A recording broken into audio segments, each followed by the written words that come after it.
दार्जिलिङ खरसाङ मार्ग एक सुन्दर तर कहाली लाग्दो पहाडी सडक। बिहानको कुहिरो, नजिकैका सुनसान चिया बगानहरू अनि जंगलको गन्धसँगै कहिलेकाहीँ यस्तो लाग्छ यो बाटोमा केवल मानिस मात्र होइन, अरू कोही पनि हिँडिरहेको छ। हामी 8 जना साथीहरू 4 वटा मोटरसाइकलमा सवारी गर्दै 2 हप्ताको यात्राबाट दार्जिलिङ फर्कँदै थियौं। बिहानको 6 बजेको थियो। हावामा चिसोपन थियो। कुहिरो बाक्लिँदै गइरहेको थियो। हाम्रो पेट खाली थियो तर मन उत्साहित। अहो, त्यो केटीलाई हेर्न, पुरै हरियो साडीमा, रातो टीका अनि कपाल त खुल्लै, यत्रो कुहिरोमा पनि एक्लै हिँडिरहेकी। यति बिहान यो केटी के हो यार? मैले आँखा झिम्काउँदै भने, धेरै नहेर, हेरिरह्यो भने साँच्चै डरलाग्दो लाग्छ। सन्दीप हाँस्यो, तर केटीले हाम्रोतिर एक झ्याप नजर हानिन्। गहिरो र चिसो नजर थियो।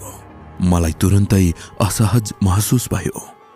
मैले गियर बढाएँ र बाइक अगाडि लम्काएँ।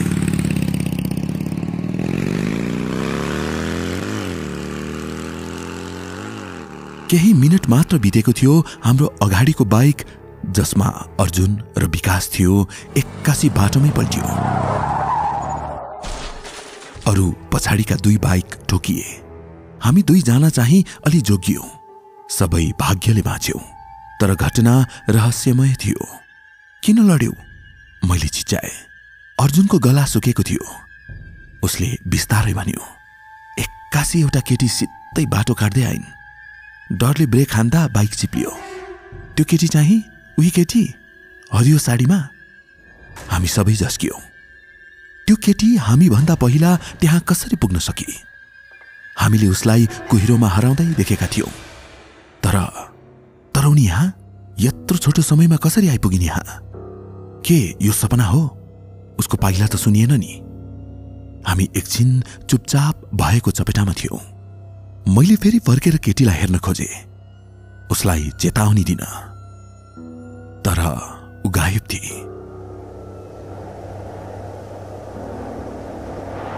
एकाएक कुहिरो अझ बाक्लियो।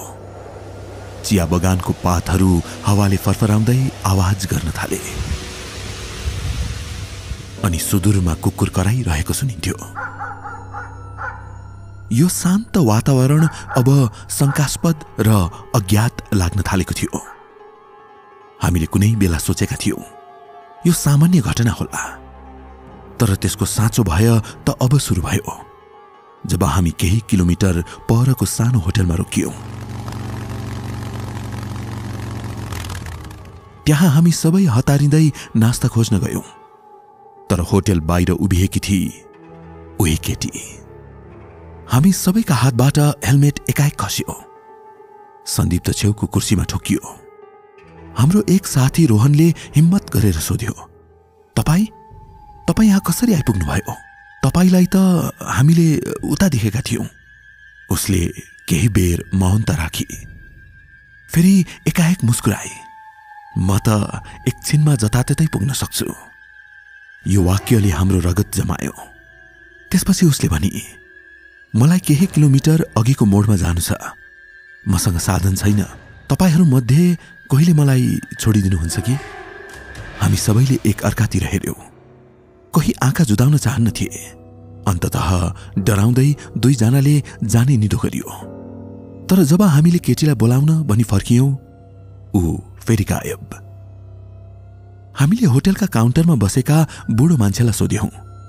उहाँले भने, तपाईहरू बाहेक अरू कोही आएको थिएन, त्यो बाहिर कोही थिएन। अब त हामीलाई थाहा भयो यो सामान्य केटी होइन।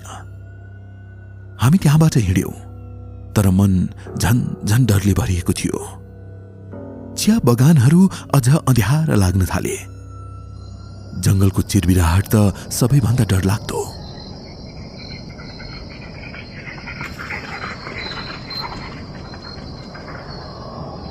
हामी सोच्दै थियौं अब ऊ फेरि देखा पर्नेछ, फेरि के हुन्छ।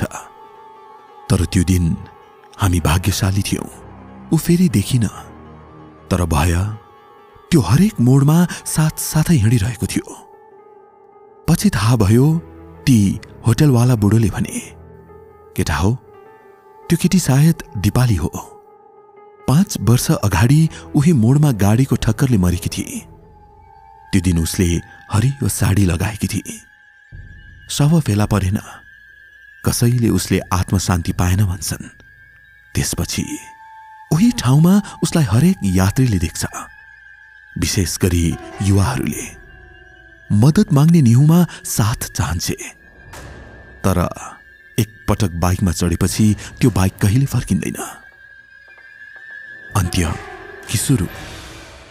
के हामी बाँच्यौं? हो। के त्यो मात्र संयोग थियो? थाहा छैन। तर हामी मध्ये कोही पनि अब त्यो बाटो रातको समय त के, बिहान पनि एक्लै हिँड्दैनौं। तपाई कहिले दार्जिलिङ खरसाङ मार्गमा यात्रा गर्नुहुन्छ भने यदि कुहिरो बाक्लो छ र एउटा केटी हरियो लुगा लगाएर बाटो काट्दै गरेको देख्नुभयो भने केही नबोल्नुहोस्, नजर झुकाउनुहोस् र सीधा अगाडि बढ्नुहोस्। किनभने के थाहा, उनी केवल सवारी खोजिरहेकी होलिन्, सायद आत्मा खोजिरहेकी होलिन्।